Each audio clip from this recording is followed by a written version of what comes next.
Bonjour, bienvenue dans cette nouvelle semaine du moucheur dont nous avons un peu bousculé l'ordre du jour. Néanmoins, nous commençons par la rubrique environnement.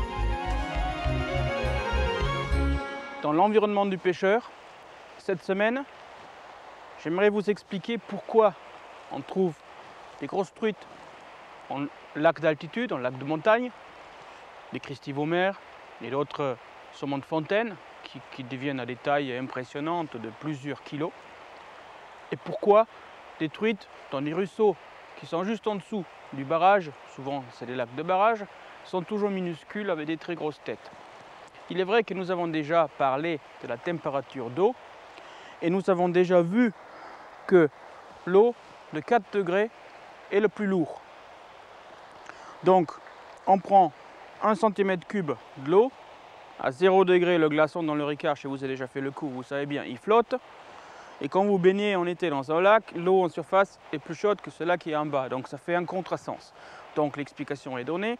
À 4 degrés, l'eau est le plus chaud. Donc qu'est-ce qui se fait? Il se fait dans un lac, donc dans une grande bassine, que l'eau qui est en bas a toujours 4 degrés, quoi qu'il en arrive. Et on sait que des salmonidés à 4 degrés vivent bien. Ils se nourrissent, c'est pas optimal, c'est pas 8 degrés comme c'est vraiment l'optimal, mais ils vivent bien. Ça veut dire que le poisson, le cristivomère ou la truite fario qui vivent dans le lac de montagne va avoir une période de l'année assez grande de vivre dans 4 degrés. Disons, ça peut faire 7 mois, 8 mois, jusqu'à ce que des eaux qui sont gelées en surface, donc qui font 0 degré, disparaissent pour en été laisser réchauffer la surface. Donc il y a des migrations qui se font automne, hiver, printemps, bien entendu. Mais le poisson qui est lui à la sortie au ruisseau en bas qui sort du barrage, lui il aura en été que 4 degrés de l'eau parce que l'eau de 4 degrés est toujours en bas. Mais en hiver il y aura l'eau à 0 degré parce que s'il fait moins 10 ou moins 15 dans la montagne et l'eau qui sort fait 4 degrés, il suffit le frottement avec les turbulences, avec les cailloux, avec tout ce qu'il y a, que l'eau arrive très vite à 0 degré et même de gelée. Donc, je ne vous dis pas que la truite qui est dans ces eaux-là, qui sont à 0 degré ou proche de 0, qui sont à peine protégées un peu par la glace en surface, que eux, pendant de nombreux mois en hiver, ne font rien que survivre avec des battements de cœur très ralentis et qui ne mangent pas du tout. Donc, pendant ce temps-là, vous avez des truites en lac de montagne qui, eux, dans des profondeurs bien protégées par la glace, parce que la glace, c'est une isolation. L'eau est très mauvais conducteur, on le sait. Donc, ces truites-là qui sont en dessous se nourrissent quasiment toute l'année. Dans le pire des cas, pour eux, il y a 4 degrés, donc une vie plus ou moins quand même normale. Et ensuite, aussitôt que le printemps enlève la glace en surface, aussitôt ils y vont en journée, en période de midi, quand le soleil tape un petit peu, dans des banquises au bord où l'eau se réchauffe très rapidement, au moins pendant quelques heures dans la journée, qui lui a fait accélérer le métabolisme qu'il faut qu'il grossisse. Donc, on a bien compris ça. Là, ils ont toute l'année moyen, mais une partie pas mal. Or, toutes les truitelles qui sont donc souvent tout petits, qui font des nanismes, dans les ruisseaux qui sortent, eux n'ont pas ces conditions-là, ils n'ont pas la chance. Ils sont vraiment dans un biotope qui est très austère, qui est très difficile et qui les limite par la température moyenne de l'année de l'eau et pas du tout par la nourriture comme on l'entend si souvent. Alors je vous ai dit que l'ordre du jour était sérieusement modifié. Effectivement, nous faisons maintenant la mouche de la semaine. Vous allez voir tout à l'heure pourquoi. La mouche de la semaine, c'est le Gammarus pulex. Et oui, c'est un nom qui vous dit peut-être pas de suite qu'est-ce que c'est, mais c'est tout simple, un gamard, une crevette d'eau douce. Il faut savoir que ces crevettes, ces petites crevettes qui font une taille de 6 mm jusqu'à presque 1,5 cm et qui sont de couleur soit rose, soit olive, soit marron, sont une nourriture très appréciée de tous les poissons, pas que des truites et pas que des ombres, mais de tous les poissons. Ils ont aussi un avantage qui est tout simple, qu'on le trouve quasiment partout, même dans des eaux acides comme dans les Landes, dans des ruisseaux qui sont de couleur brun, il y en a beaucoup. Or, des éphémères, il n'y en a presque pas. Alors, premièrement, ça. Deuxièmement, ils ont un goût qui plaît aux truites. Ils donnent aussi la jolie couleur de la chair orange à toutes les salmonidés, grâce à la carotine, de laquelle ils sont très riches. Je tiens aussi à dire que pour des gens qui ont des parcours de pêche, qu'on peut faire des élevages, j'ai déjà parlé une fois, des ségamars, entre deux plaques de éternite, avec dedans du foin, et ils se produisent dedans très très vite, et quand la colonie est trop grande, trop dense, il y en a qui sortent et qui sont ensuite évidemment mangés par les truites. Bon, aujourd'hui on va monter donc une mouche qui correspond à cette crustacée et qui se pêche toute l'année dans tous les eaux. Voyons maintenant au tableau comment on va se prendre. Alors, ici, on prend un hameçon White Gap ou Gamard, donc qui est courbé pour bien montrer la structure. On va commencer par mettre le sous-corps de couleur orange qui va donner la couleur en travers de la bande de latex qui va venir derrière. Et ensuite, pour vraiment faire compliqué cette fois-là, on va mettre une plume de canard qui est la dernière chose avant de mettre encore une plume de coque. Et j'ai pas assez de couleurs, vous voyez bien, cette fois-là il y en a beaucoup. Un fil de cuivre qui va faire le rib de tout. Alors, on va faire le sous-corps, donc, jusqu'au devant. Voilà. Ensuite, on va enrouler le latex pour faire le corps où on voit juste en dessous la couleur orange qui va traverser. Ensuite, on enroule la plume de coque en palmaire, mais on coupe tout, qu'est-ce qu'il y a au-dessus, et on ne laisse que qu'est-ce qu'il y a à l'intérieur pour faire des mille pattes. Ensuite, on replie la plume de canard qui va faire un dos derrière, et on fixe en fait avec le fil faire un rib autour. Donc vous allez voir, ça a l'air compliqué, mais ce ne l'est pas.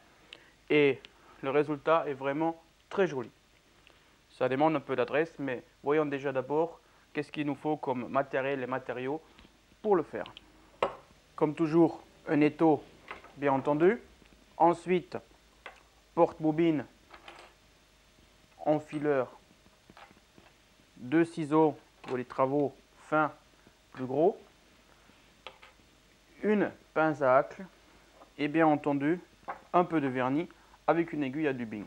Voyons maintenant comme matériaux qu'est-ce qu'il nous faut.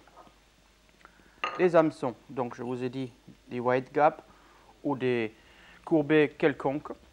Ensuite, le sous-corps, donc ici c'est du polypropylène orange, du latex très fin pour qu'on voit en travers quand même un petit peu la couleur.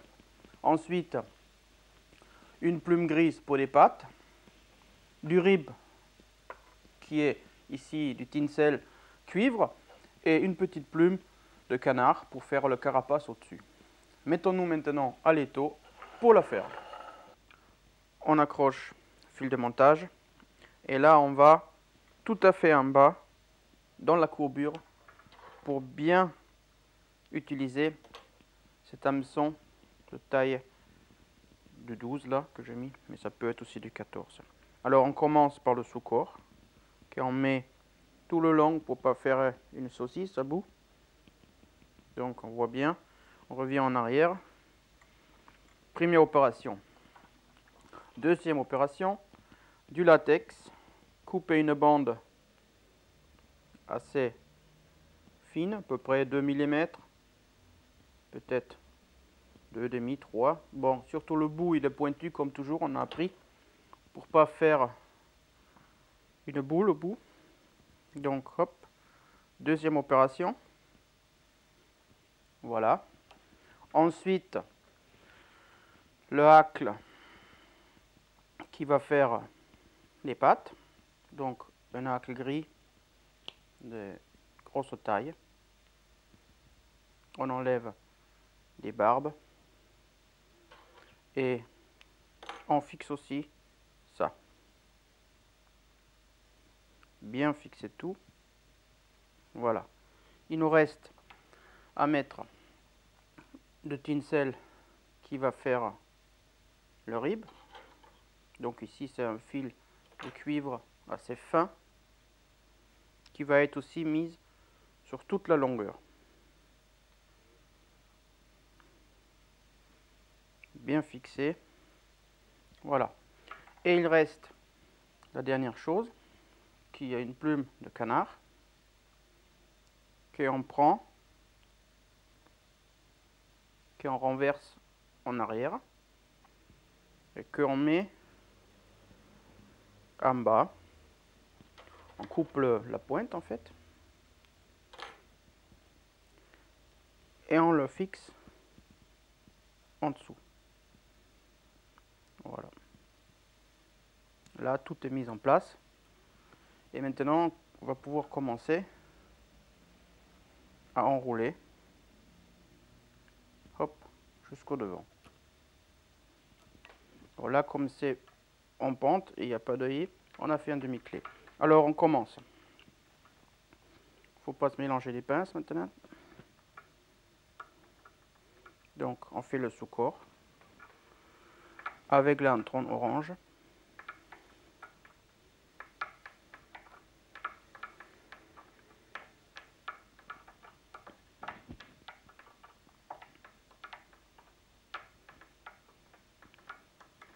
Bon, je juge qu'il n'y en a pas assez, donc on revient en arrière. Voilà.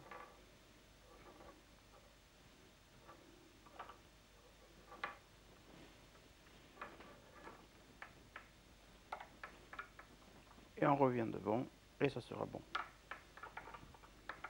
Voilà. Grosse spire. Et on est devant. Et c'est bon. On fixe 3 fois, comme d'habitude. On coupe l'excédent. Maintenant du latex, qui va faire le carapace. En gros, large spire.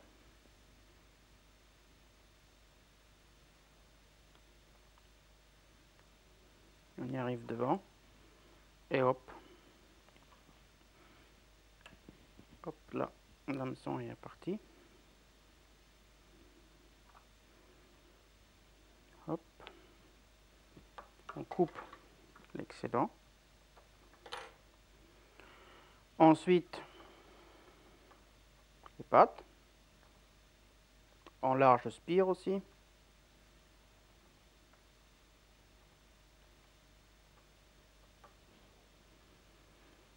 Et c'est bon. On a aussi ça. Donc là aussi on fait une demi-clé pour que ça ne glisse pas. Donc là on a dit on coupe tout. Qu'est-ce qu'il y a de trop. Et on laisse juste vers le bas des fibres pour bien montrer les pattes. On le voit bien là. Donc maintenant on fait la carapace.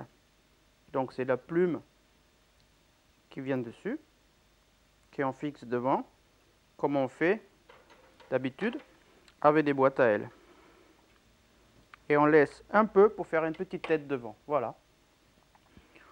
Et maintenant, on termine avec le rib qui fixe la plume, qui laisse un peu la mouche et qui rend joli. En grosse spire jusqu'au devant. Hop, c'est parfait. 2, 3 tours. Voilà. Couper l'excédent. Et 3 demi-clés pour la tête. On coupe. On coupe aussi les 2 poils qui dépassent derrière. Voilà. Et le gamard est fini avec une goutte de vernis. Voilà. On est prêt de prendre du gros poisson avec ça. Alors la raison de ce chamboulement, eh bien, la voilà tout de suite.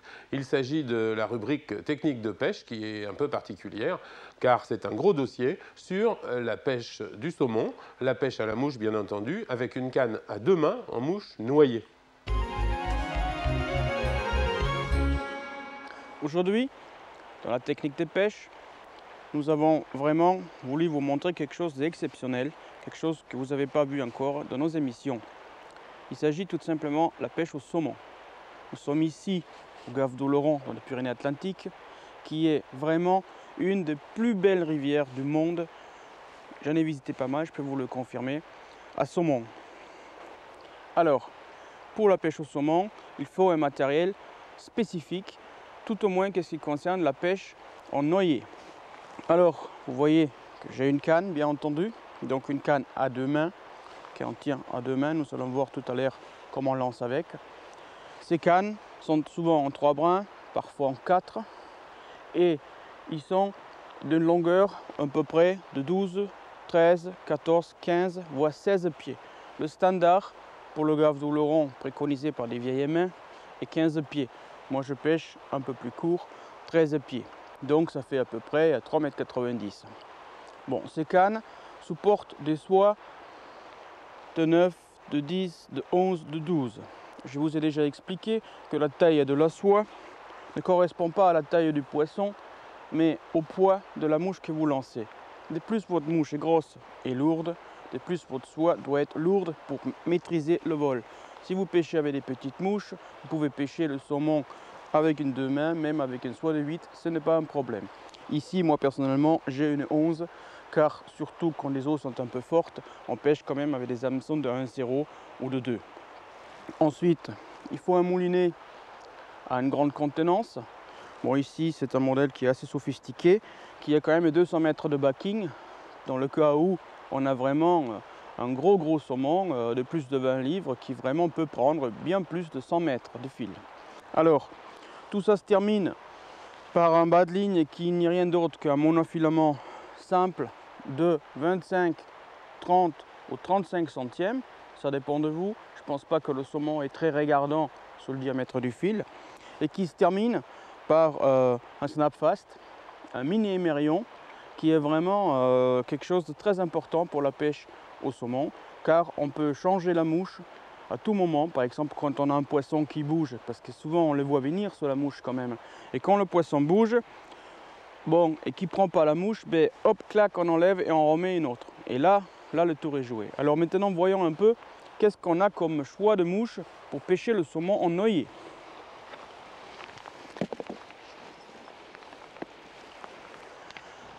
Je commence ici avec ma boîte qui est plutôt classique. Donc on a des mouches, il faut déjà le dire, en hameçon simple, en hameçon double et en hameçon triple. Donc ici par exemple, un Thunder and Lightning en triple. Il faut surtout toujours faire attention à la réglementation à la rivière que vous pêchez.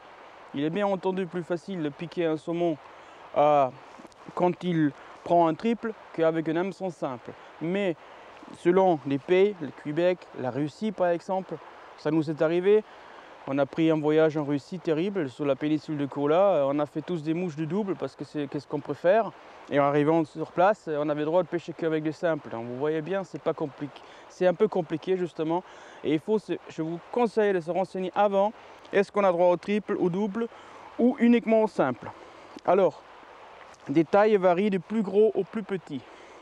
Donc là par exemple une belle crevette en hameçon double.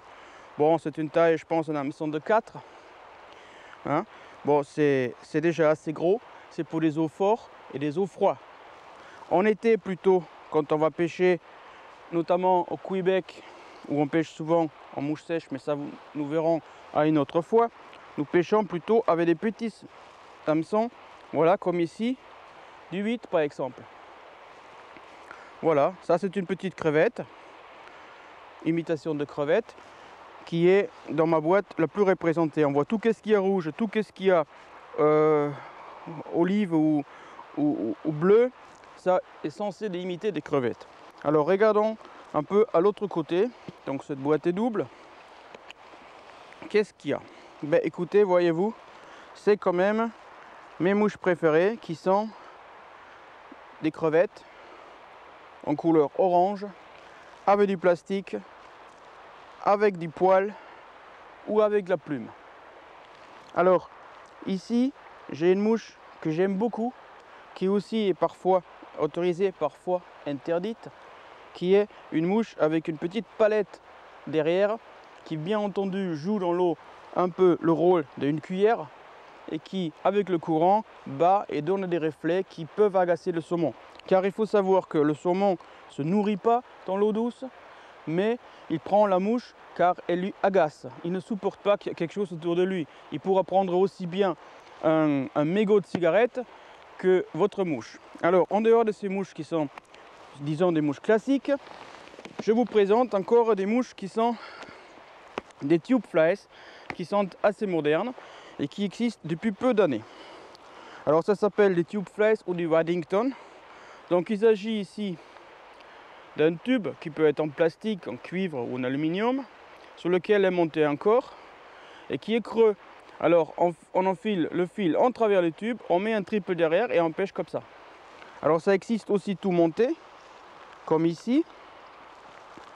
J'arrive à le défaire. Hop. Voilà. Donc là, il est déjà monté avec un œillet, avec... C'est souvent en poil. Hein. C'est en poil, vous voyez bien l'aile ici est en poil, ici c'est l'écureuil, ou c'est carrément très brillant, par exemple comme ceux-là, qui sont en millard. Alors les tailles sont de très gros, donc à peu près ça, jusqu'au des tout petits, que je peux à peine vous montrer, pour pêcher dans l'eau chaude et très très basse. Mais j'ai vu moi-même une fois de plus que ça marche, même avec des tout petits trucs comme ça, quand l'eau est vraiment très basse en été. Voyons maintenant comment le lancer saumon à deux mains se fait. On y va dans l'eau. Maintenant on est au début de l'action. Donc ici j'ai une soie flottante d'été car l'eau n'est pas très basse. Alors on la sort déjà. Hop, il y avait un remous là, je ne sais pas si c'est un saumon qui monte. Alors derrière, devant, on lâche et ça part un peu parce qu'il n'y a pas encore beaucoup de soie dehors et on lâche et hop, ça marche déjà mieux. Alors on va ajouter un peu et donc expliquer un peu le lancer. Alors derrière, devant, un évier, 1, 2, comme on lancer autrichien quasiment. Bon, on raccourcit un peu. Alors 1, 2, 3, 4 et ça part.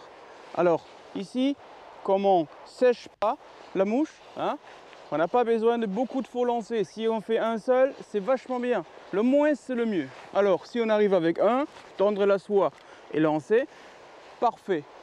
Alors, on raccourcit toujours, voyez-vous, et on fait 1, 2 pour vous montrer, 3 et à 4, on laisse partir.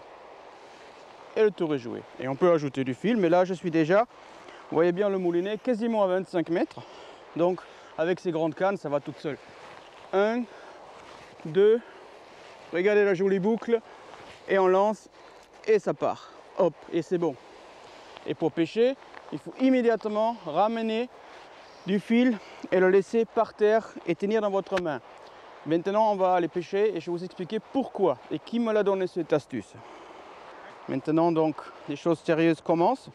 Le fumoir était déjà en train de fumer et le sel est déjà acheté avec du sucre roux pour le fumer, bien entendu.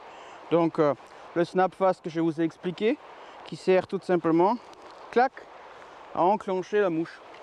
Donc ici, je pris un petit Waddington noir et bleu et qui va certainement maintenant faire des ravages.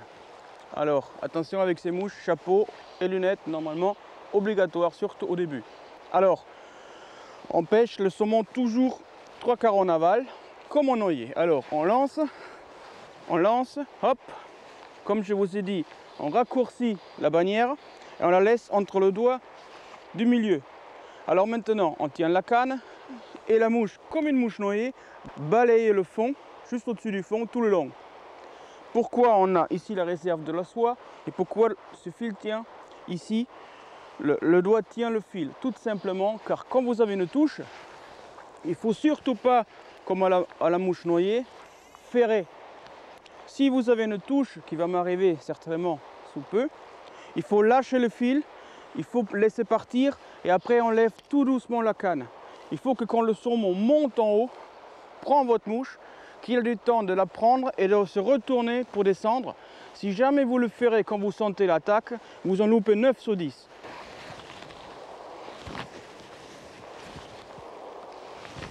Alors en fait, rater 9 saumons sur 10 au gaffe d'Oloron, moi ça me déplairait pas trop car ça voudrait dire que j'aurais 10 touches et je serais très content. Allez, la semaine prochaine, on s'occupe du saumon avec une canne à une main. À la semaine prochaine!